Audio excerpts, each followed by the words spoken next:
İki kat. Gördüğünüz gibi. Tam gördüğünüz gibi ayak üstündedir. Yerdaşı üstüne. Ya Allah'ın hareketlik. Bunu da gördüğünüz gibi tam. Parmağı da görürsünüz hardadır. Bıçağın iti yerindedir. Ve taşları ya Allah. Ya özüm kaldıracağım. Yıkılmıyor buradan. Hoppa. Gördüğünüz gibi rahat nömrədir. Çətin nömrədir.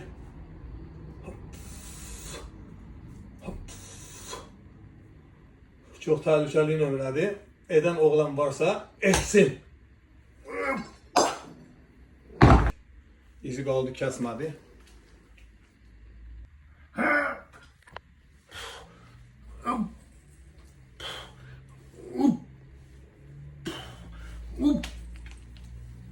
Allah.